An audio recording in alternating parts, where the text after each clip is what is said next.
हाँ जी दोस्त, तो अगला चैप्टर कौन सा आ रहा है अपना? अगला चैप्टर आ रहा है accounts and records E way bill. अभी तक अपन लगभग मोटा मोटी तौर पर अमेंडमेंट्स कवर कर चुके हैं। अपना एक रिफंड का जरूर चैप्टर बचा बेटा, जहां पर आपके पास अमेंडमेंट्स क्वांटिटी में बहुत सारे हैं। वैसे ऐसा कोई दिक्कत की बात नहीं, क्वांटिटी में थोड़े से ज्यादा है। बाकी मोटा मोटी तौर पर अपन अपने अमेंडमेंट्स यहाँ पर कवर कर चुके हैं। छोटे मोटे अमेंडमेंट्स हैं प्रोसीजरल पार्ट वाले चैप्टर से, वो अपन को अब देखने हैं। तो चलो बेटा चालू करते हैं। Accounts and records E way bill. I hope आपने प्लेलिस्ट अभी तक आपने ज्वाइन कर ली होगी। उस प्लेलिस्ट के अंदर ये सारे के सारे आपको लेक्चर्स मिलेंगे, तो उस प्लेलिस्ट को अपनी लाइब्रेरी में ऐड करना मत भूलना दोस्त। जैसे ही अमेंडमेंट लेक्चर में अपलोड करूंगा आपके प्लेलिस्ट के अंदर अपडेट हो जाएगा। ठीक है दोस्त? हाँ सर, तो चले आगे। हाँ सर चलो। Validity of e-way bill in case of multimodal shipment in which at least one leg involves transport by ship. In which at least one leg involves transport by ship. Sir क्या बोला जा रहा है ये समझाइए। बेटा इधर आइए, मुझे बताइए कि यहाँ है बेटा आपका सप्लायर और यहाँ है बेटा आपका रेसिपिएंट, यानी डेस्टिनेशन बेटा ये है, ओरिजिन ये है, क्या बोला मैंने, जर्नी का जो ओरिजिन है वो ये है, और डेस्टिनेशन जो है बेटा मंजिल, डेस्टिनी, वो डेस्टिनेशन जो है बेटा वो यहाँ पर है। ठीक है, कोई दिक्कत नहीं सर, कोई दिक्कत की बात नहीं है। मेरा अच्छा बच्चा मेरी को एक बात बताएगा बेटा, यहाँ से जब माल निकला तो पता है किससे निकला? ट्रक से। किससे निकला बेटा? ट्रक से। ओके बेटा, उसके बाद ये ट्रक बेटा जहाँ है वो हवाई अड्डे पे चला गया, और हवाई अड्डे से बेटा यहाँ पर एरोप्लेन बीच में आ गया, एयरप्लेन आ गया, और एयरप्लेन से माल और आगे गया। फिर बेटा माल एरोप्लेन के थ्रू और आगे गया, फिर उतरा, फिर ट्रक आ गया। ट्रक आने के बेटा बीच में क्या आ गया पता है? बीच में आ गया बेटा आपके पास में शिप। अरे सर शिप भी आ गया, हाँ शिप भी आ गया। और शिप के बाद उतरते सीधा ये कहाँ पहुंच गया बेटा? रेसिपिएंट के पास पहुंच गया, मतलब डेस्टिनेशन को पहुंच गया साहब। ठीक है, समझ में आ गई बात। इसको बोलते हैं बेटा प्यार से मल्टी मॉडल शिपमेंट। क्या बोलते हैं इसको बेटा? Multi modal shipment. Multi modal shipment का मतलब मेरा यहाँ पर ये है कि जहां पर एक से ज्यादा मोड्स ऑफ ट्रांसपोर्ट इन्वॉल्व्ड हो। क्या बोला मैंने? जहां पर एक से ज्यादा मोड्स ऑफ ट्रांसपोर्ट इन्वॉल्व्ड हो बेटा, वो अपन बोलकर चलेंगे मल्टी मॉडल शिपमेंट। ठीक है, समझ में आ गई। एक से ज्यादा मोड्स ऑफ ट्रांसपोर्ट, यानी देखो बीच में ट्रक आया, फिर एरोप्लेन आया, फिर वापस ट्रक आया, फिर शिप आया, और फिर वो डेस्टिनेशन को पहुंचा। हाँ कि ना? हाँ सर, फिर वो डेस्टिनेशन को पहुंचा। आपकी बात हमको समझ में आ गई। यहां तक कोई दिक्कत की बात आप में से किसी को भी नहीं होनी चाहिए। आगे की बात करूं बेटा तो यहां पर अमेंडमेंट क्या है? अमेंडमेंट ये है मेरे भाई, अमेंडमेंट यहां पर है, यहां पे शिप के केस में अमेंडमेंट है बेटा। जहां पर भी आपके पूरे जर्नी के दौरान, पूरी जर्नी के दौरान आपके अगर एक जगह पर भी क्या आ गया? शिप आ गया, शिप आ गया, मतलब मल्टी मॉडल शिपमेंट के अंदर अगर one leg involve transport by ship, one leg का मतलब एक बार, दो बार आए, तीन बार आए, कोई दिक्कत नहीं, बट कम से कम अगर एक बार भी आपके इन्वॉल्व हो गया, क्या इन्वॉल्व हो गया बेटा? शिप के थ्रू ट्रांसपोर्टेशन इन्वॉल्व हो गया, तो वहां पर उसकी वैलिडिटी चेंज हो जाएगी बेटा। वैलिडिटी क्या हो जाएगी? चेंज हो जाएगी। किसकी वैलिडिटी? ई वे बिल की वैलिडिटी। यानी आप सब जानते हो बेटा, ये पहले भी था, इसमें कोई अमेंडमेंट नहीं है। ये बात तो पहले भी थी बेटा, ओवर डायमेंशनल कार्गो होता था और एक होता था बेटा other than over dimensional cargo. क्या बोला मैंने? ओवर डायमेंशनल कार्गो और other than over dimensional cargo. आप सब जानते हो बेटा, ओवर डायमेंशनल कार्गो होता है जो बहुत बड़ा होता है, जिसमें बहुत वजन होता है, जिसमें गाड़ी चलने के लिए गाड़ी की जो स्पीड होती है बेटा वो बहुत धीरे हो जाती है। तो इसलिए उस केस के अंदर अपन क्या करते हैं बेटा? कम किलोमीटर पे ज्यादा टाइम देते हैं, कम किलोमीटर पे ज्यादा टाइम देते हैं, क्योंकि पता है माल इतनी जल्दी पहुंचेगा नहीं। तो ई वे बिल तो बना दिया दोस्त आपने, यहां पर मेरी बात को सुनो, आपने यहां पर ई वे बिल तो बना दिया, लेकिन ई वे बिल की वैलिडिटी इतनी तो दो यार कि वो पहुंचने तक वैलिड रह सके, ताकि रास्ते में अगर प्रॉपर ऑफिसर मेरी गाड़ी का इंस्पेक्शन करे 68 सेक्शन के अंदर मेरी गाड़ी को रोक कर, तो भाई साहब मैं उसको ई वे बिल तो दिखा सकूं और वो ई वे बिल वैलिड तो हो। पता चला बेटा ई वे बिल का टाइम एक्सपायर हो गया यहां पर ही, और पहुंच रहा था यहां पर। तो इसलिए हम सब जानते हैं कि भारी गाड़ी अगर होती है बेटा, वजन होता है, तो गाड़ी तेज नहीं चल सकती, गाड़ी धीरे धीरे चलेगी। तो उस केस में अपन क्या बोलते हैं बेटा? 20 किलोमीटर। उस केस में अपन क्या बोलते हैं? 20 किलोमीटर फॉर वन डे और पार्ट देयर ऑफ। यानी बेटा हर 20 किलोमीटर के लिए आपको एक दिन दिया जाएगा कि हम ये मान के चलेंगे साहब आप पूरे दिन के अंदर सिर्फ 20 किलोमीटर ही चलते हो। हमने क्या बोला? पूरे एक दिन के अंदर आप 20 किलोमीटर ही ट्रेवल करते हो, हम ये मान के चलेंगे। और फिर हर अगले एक दिन के लिए, पार्ट देयर ऑफ के लिए, आपको एक दिन और एक्स्ट्रा दे दिया जाएगा। यानी बेटा अगर मैं प्यार से बोलूं कि फॉर एग्जाम्पल 350 किलोमीटर, कितने? 350 किलोमीटर आपको ट्रेवल करना है, तो मुझे बताओ बेटा, ये ना मेरा कैलकुलेटर, आपको कितनी वैलिडिटी मिली बताओ। तो 350 डिवाइड बाय बेटा 20 किलोमीटर, कितने किलोमीटर, 20 किलोमीटर, कितना होता है बेटा 17.5। और मैंने बोला पार्ट देयर ऑफ के लिए भी एडिशनल डे मिल जाएगा, यानी 18 डेज। तो 0.5 को अपन क्या कर देंगे, राउंड ऑफ कर देंगे, पार्ट देयर ऑफ के लिए भी एक एडिशनल डे आपको मिल जाएगा। तो यहाँ पर 18 डेज की वैलिडिटी रहेगी आपकी, किसकी बोलो, ई वे बिल की। इसी के साथ बेटा अपन जानते हैं ये क्या देखा, over dimensional cargo including ship, including the transport where one leg, at least one leg involves shipment by ship या transport by ship, involves transport by ship। तो जहां पर बेटा एक लेग में भी आपके पास शिप आ गया, उस नए चीज को भी यहां पर इंसर्ट करा दिया। लेकिन बेटा आप ये समझो, अमेंडमेंट यहां पर है, अमेंडमेंट यहां पर है कि पहले ये सिर्फ ओवर डायमेंशनल कार्गो के लिए लिमिट होती थी, इस लिमिट को एक्सटेंड कर दिया ट्रांसपोर्ट बाय शिप के ऊपर भी। ये अमेंडमेंट है, देखो इसको क्या कर दिया बेटा, एक्सटेंड कर दिया ट्रांसपोर्ट बाय शिप के लिए भी। यानी अगर मैं शिप से ट्रांसपोर्ट करता हूं तो भी जो ओवर डायमेंशनल कार्गो के लिए लिमिट हुआ करती थी, वो लिमिट मुझे यहां पर एप्लीकेबल हो जाएगी। कौन सी वाली बेटा, 20 किलोमीटर वाली, ठीक है। हाँ, और अदर देन को तो बेटा आप जानते ही हो, जो normal other than over dimensional cargo है, other than over dimensional cargo and other than ship, यानी जहां पर एक भी लेग में शिप नहीं है और जहां पर ओवर डायमेंशनल कार्गो नहीं है। सर मतलब ये बेटा कि जहां पर मैंने पूरे रास्ते में ट्रक से ही ट्रांसपोर्टेशन किया ऑन रोड, ये देखो ट्रक, और ये ट्रक ही चेंज होते रहे और मैं डेस्टिनेशन पर पहुंच गया। ये सप्लायर, ये रेसिपिएंट, बीच में सिर्फ और सिर्फ क्या था दोस्त, ट्रक था ना। तो ओवर डायमेंशनल कार्गो था, कार्गो भी कौन सा कार्गो था बेटा, नॉर्मल कार्गो था। तो कार्गो मतलब बेटा सामान, तो नॉर्मल कार्गो था। और शिपमेंट में भी साहब कहीं पर भी शिप का इस्तेमाल नहीं हुआ। इन दैट केस क्या बोला जाएगा बेटा, 100 किलोमीटर के लिए एक दिन, यानी हर 100 किलोमीटर और पार्ट देयर ऑफ के लिए एक एडिशनल दिन और आपको वहां पर दे दिया जाएगा। बोलो कोई दिक्कत आ रही है? नहीं सर, कोई दिक्कत नहीं आ रही है। फिर भी हम 1 सेकंड के लिए रुकेंगे और 1 सेकंड बाद वापस आएंगे। तो बेटा क्या बोला मैंने ये बोला कि अगर 100 किलोमीटर है तो हर 100 किलोमीटर के लिए एक दिन और एडिशनल एक दिन और मिल जाएगा हर 100 किलोमीटर के लिए। मतलब बेटा अगर मेरे को 100 किलोमीटर ट्रेवल करना है, यानी मेरे को 100 किलोमीटर या 100 किलोमीटर के अंदर अंदर ट्रेवल करना है, तो एक दिन मान के चलो आपको दे देंगे। लेकिन बेटा अगर आपको 250 किलोमीटर ट्रेवल करना है तो 250 किलोमीटर के लिए कितने दिन हो जाएंगे बेटा, 3 दिन हो जाएंगे। कितने दिन हो जाएंगे, 3 दिन, क्योंकि हर 100 किलोमीटर के लिए तो 200 किलोमीटर के लिए 2 दिन और अगले 50 किलोमीटर के लिए 3 दिन हो जाएंगे। 350 किलोमीटर थे तो बेटा कितने दिन हो जाएंगे, तो बेटा 350 डिवाइड बाय, बोलो एक दिन दे रहा है ना, हाँ साहब, हर 100 किलोमीटर के लिए तो 3.5 यानी 4 दिन आपको यहाँ पर मिल जाएंगे। तो नॉर्मल केस में अपन ने, ओवर डायमेंशनल केस में अपन ने देखा था 18 दिन मिले थे, ये देखो ये रहा। और यहाँ पर कितने मिल जाएंगे, देखो ये 100 किलोमीटर है तो 3.5 हो जाएगा बेटा, 3.5, और अपन ने पार्ट देयर ऑफ को कंप्लीट कर दिया था, तो यहाँ पर 4 डेज की लिमिट आपको मिल जाएगी। तो प्रैक्टिकल अपने क्वेश्चन भी करके देख लिया। खैर ये लिमिट का क्वेश्चन आने की प्रोबेबिलिटी कम ही है बेटा, इंटर वाले बच्चों के लिए हो सकता है आ जाए, लेकिन इंटर वाले बच्चों के लिए बेटा ये चैप्टर है नहीं।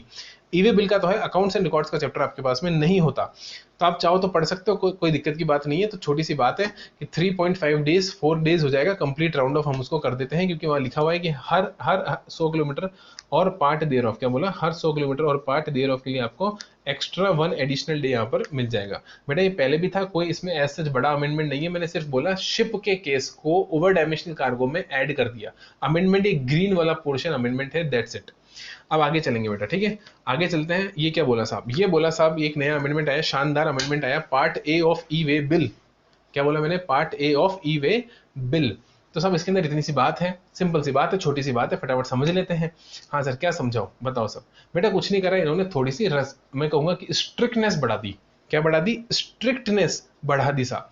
देखो मैं हर अमेंडमेंट देने से पहले बेटा आपको लॉजिक देने की कोशिश करता हूँ।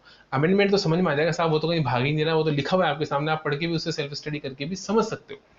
लेकिन इंपॉर्टेंट है बेटा ये समझना कि उस अमेंडमेंट के पीछे गवर्नमेंट का आखिर मंशा क्या है, नीतिमत्ता क्या है, उसका इंटेंशन क्या है, ये आपको समझ में आना जरूरी है। तो यहां पर हमने बोला साहब part A of E way bill नहीं भरने देंगे, ना आपको भरने देंगे ना किसी और को भरने देंगे आपके बिहाफ पे आपका part A of E way bill.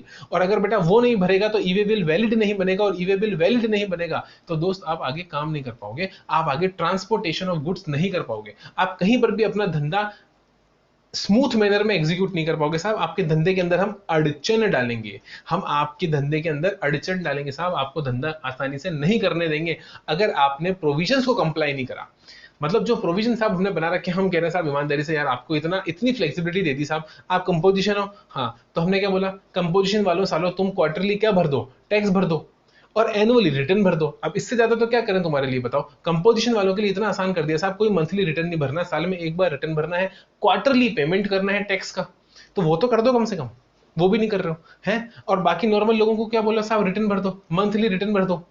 और वहां पर भी आपका ऑप्शन दिया GSTR1 के अंदर बेटा, क्या बोला कि अगर 1.5 करोड़ से टर्नओवर ऊपर है तो मंथली और कम है तो क्वार्टरली। तो हर तरीके से आपको सहूलियत दी कि नहीं दी, दी साहब। और उसके बावजूद आपने क्या दिया साहब, सिर्फ और सिर्फ धोखा दिया।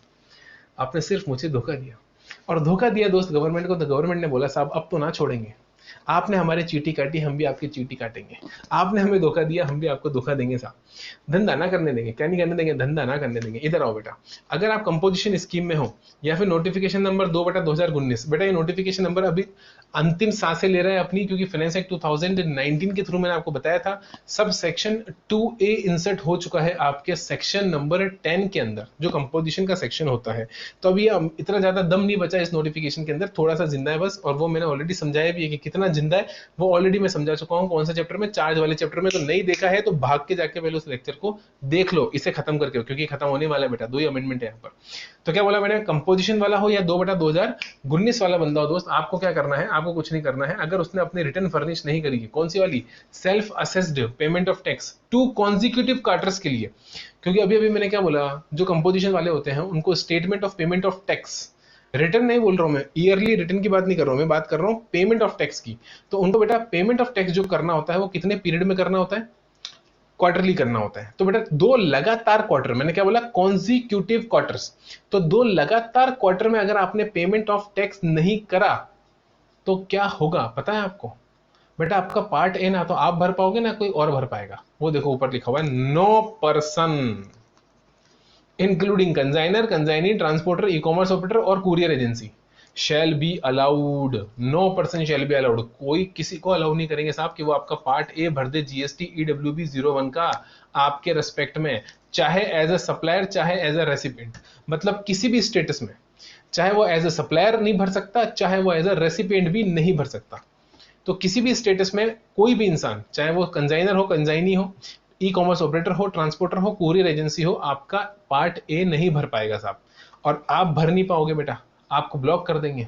रूल 138 के अंदर यही अमेंडमेंट है कि आपको ब्लॉक कर देंगे। ये किसकी बात हुई बेटा, कंपोजिशन वालों की बात हुई। तो पहला तो कंपोजिशन वालों की गर्दन पकड़ी साहब, उनके धंधे में अड़चन डाली कि बेटा आपको आराम से हमने बोला, फिर भी आपने नहीं माना। 2 कॉन्जिक्यूटिव पीरियड, कॉन्जिक्यूटिव मतलब लगातार, मतलब अप्रैल मई जून जुलाई अगस्त सितंबर, 2 लगातार क्वार्टर में अगर आपने अपना पेमेंट ऑफ टैक्स नहीं करा तो आपसे छीने लेंगे आपके ईवे बिल की पावर। मतलब बेटा ट्रांसपोर्टेशन में अड़चन डालेंगे। क्या बोले, ट्रांसपोर्टेशन में अड़चन डालेंगे, इतना आसानी से आपको ट्रांसपोर्ट नहीं कर देंगे गुड्स को।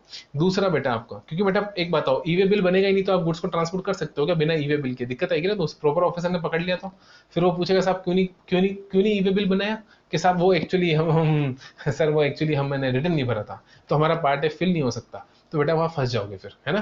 दूसरा किसको पकड़ा बेटा, दूसरा आम आदमी को पकड़ा बेटा। 2 कंटिन्यूअस रिटर्न तक, 2 कंटिन्यूअस मंथ के रिटर्न अगर आपने फाइल नहीं करे, कॉन्जिक्यूटिव मंथ्स बोल के चल रहा हूं मैं, कॉन्जिक्यूटिव मतलब बेटा लगातार, जैसे फॉर एग्जांपल अप्रैल और उसके बाद में मई, तो बस यहां डिफॉल्ट होते ही, इन 2 महीनों में डिफॉल्ट होते ही आप यहां पर आ जाओगे। तो 2 महीने के रिटर्न अगर आपने फाइल नहीं करे, रिटर्न बोले तो कोई सा भी रिटर्न, चाहे वो GSTR1 हो चाहे GSTR3B हो, बोलो हाँ कि ना, हाँ सर। सर GSTR2 बेटा 2 तो अभी पोस्टपोन कर रखा है ना, उसको तो इंजेक्शन लगा रखा है अभी, तो 2 अभी एप्लीकेबल नहीं है एक्ट में, हर जगह वो 3B कर चुके हैं। तो चाहे आपका 3B हो चाहे आपका GSTR1 हो, अगर दोनों में से कोई सा भी आपने अगर 2 कॉन्जिक्यूटिव पीरियड तक आपने क्या नहीं करा बेटा, फाइल नहीं करा, तो वही बात है बेटा, आपका भी पार्ट ए ना आप भर पाओगे ना कोई और भर पाएगा। हाँ कि ना, हाँ। और बेटा तीसरा इन्होंने पकड़ा GSTR1 वालों के लिए, कि जिन्होंने अपने स्टेटमेंट ऑफ आउटवर्ड सप्लाईज यानी GSTR1 किन्हीं भी 2 महीनों के लिए नहीं भरा। बेटा यहां पर लगातार नहीं, यहां पर तो मार दिया साहब, बहुत तगड़ी कंडीशन लगा दी कि 12 महीने के अंदर अगर कोई से भी 2 महीने हो गए, मतलब सब अप्रैल नवंबर जून सितंबर जनवरी फरवरी ये तो लगातार हो गया जनवरी फरवरी।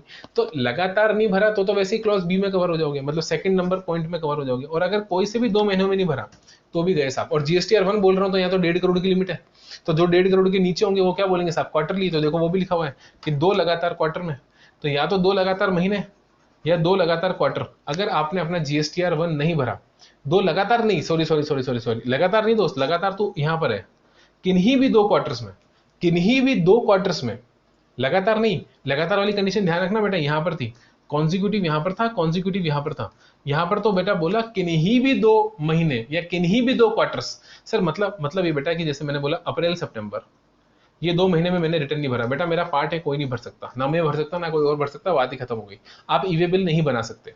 और सर क्वार्टर का मतलब बेटा कोई से भी 2 क्वार्टर, जैसे अप्रैल, मई और जून, और इधर से ले लो फॉर एग्जांपल आप जनवरी फरवरी और मार्च, ये 2 बिल्कुल अलग अलग दूर दूर की क्वार्टर ले लिए मैंने। इन दोनों क्वार्टर में मैंने अपना रिटर्न अगर नहीं भरा जीएसटीआर 1, तो साहब गए काम से, आप आपका पार्ट ए छीन लिया जाएगा।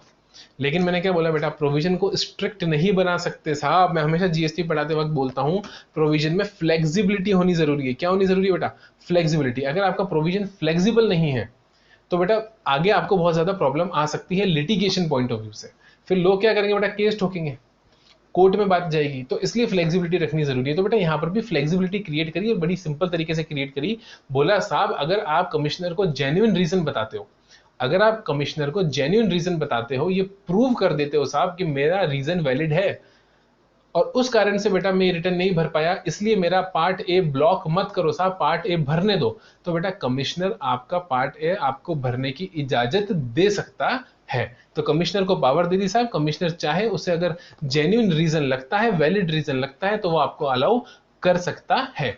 लेकिन बेटा अगर वो अलाउ नहीं करता है, मतलब वो आपकी एप्लीकेशन को रिजेक्ट कर देता है, आप उससे रिक्वेस्ट करते हो साहब कि भर लेने दो साहब, भर लेने दो पार्ट है हमको, हमारा जेन्युइन रीजन है, हमारा कारण गलत नहीं है साहब, कोई कारण आ गया था जिस कारण से हम फंस गए और रिटर्न नहीं भर पाए, इस वजह से हमारा पार्ट ए ब्लॉक मत करो। तो बेटा कमिश्नर ऐसी किसी भी एप्लीकेशन को अगर रिजेक्ट करता है तो रिजेक्ट करने से पहले उसे आपको क्या देनी पड़ेगी, अपॉर्चुनिटी ऑफ बीइंग हर्ड देनी पड़ेगी। क्या देनी पड़ेगी बोलो, OOBH, opportunity of being heard, OOBH, उसको आपको देनी पड़ेगी। इसको बोलते हैं बेटा प्रिंसिपल ऑफ नेचुरल जस्टिस। मेरे सारे अच्छे बच्चे जानते हैं धाप धाप के, जिन्होंने इनकम टैक्स पढ़ा है, आपके तो खून में आ गया होगा साहब अपॉर्चुनिटी ऑफ बीइंग हर्ड। इतने सारे सेक्शन इनकम टैक्स में जहां पर हम पढ़ते हैं अपॉर्चुनिटी ऑफ बीइंग हर्ड। तो बेटा यहाँ पर भी वही चीज है, अपॉर्चुनिटी ऑफ बीइंग हर्ड आपको देनी पड़ेगी एप्लीकेशन रिजेक्ट करने से पहले। बस इतनी सी बात है और सिंपल सी बात है साहब। हमें जीएसटी से प्यार है और 2 अमेंडमेंट है बेटा इसके अंदर, छोटे छोटे से, देखो चैप्टर कंप्लीट हो गया आपका। तो यहाँ पर अकाउंट्स एंड रिकॉर्ड्स के अंदर 2 ही अमेंडमेंट है। एक कुछ भी नहीं था, ओवर डायमेंशनल कार्गो के साथ शिपमेंट वाली कंडीशन भी डाल दी वैलिडिटी के केस में, और दूसरा बेटा आपको यहां पर एक रेस्ट्रिक्शन लगा दिया पार्ट ए फाइल करने के लिए। तो अगर ईवे बिल का पार्ट ए फाइल करना है मेरे भाई, तो याद रखना 3 कंडीशन है। पहली, कोई भी ऐसा इंसान जिसने अपने 2 कॉन्जिक्यूटिव, क्या बोलूंगा, 2 कॉन्जिक्यूटिव मंथ के रिटर्न नहीं भरे। कंपोजिशन में आते हो साहब तो आपने 2 कॉन्जिक्यूटिव क्वार्टर का statement of payment of tax नहीं भरा, और रेगुलर में आते हो तो आपने कोई से भी 2 महीने के जीएसटीआर 1 फाइल नहीं करे, या कोई से भी 2 क्वार्टर के जीएसटीआर 1 फाइल नहीं करें, तो बेटा आपका पार्ट ए ना आप भर पाओगे ना कोई और भर पाएगा, चाहे वो किसी भी स्टेटस में हो, चाहे वो सप्लायर हो, चाहे वो रेसिपेंट हो, कंजाइनर हो, कंजाइनी हो, ट्रांसपोर्टर हो, कुरियर एजेंसी हो, ई कॉमर्स ऑपरेटर हो, कोई भी आपका पार्ट ए फाइल नहीं कर पाएगा। इसका मतलब ये है बेटा कि आपका ईवे बिल आप नहीं बना पाओगे और आगे प्रॉपर तरीके से आप गुड्स को ट्रांसपोर्ट नहीं कर पाओगे मेरे भाई। आई होप आपको बात समझ में आ गई। ये ही 2 अमेंडमेंट थे। फिर बाद में क्या बोला बेटा, कमिश्नर अलाउ कर सकता है अगर सफिशिएंट कॉज उसे नजर आता है बीइंग शोन, तो reasons to be recorded in writing allow the furnishing of part A of EWB 01, allow कर देगा। बट हाँ अगर वो रिजेक्ट करता है बेटा, ऑर्डर रिजेक्ट करता है, तो आप वो पास नहीं कर सकता ऐसा कोई भी रिजेक्शन ऑर्डर जब तक वो आपको अपॉर्चुनिटी ऑफ बीइंग हर्ड ना दे दे। तो बेटा डायरेक्ट रिजेक्ट नहीं कर सकता, पहले अपॉर्चुनिटी ऑफ बीइंग हर्ड देनी पड़ेगी। सुनना पड़ेगा साहब कि आपका ऑर्डर रिजेक्ट क्यों ना करे, आपका ऑर्डर रिजेक्ट क्यों ना करे, यानी show cause notice income tax में देखते हैं ना अपन, वो देना पड़ेगा साहब। तो इतनी सी बात है, इसी के साथ बेटा आपका ये चैप्टर भी खत्म हो जाता है। ठीक है बेटा, bye bye tata see you. Channel subscribe कर लेना, अगले लेक्चर में मिलते हैं। ठीक है बेटा, बाय।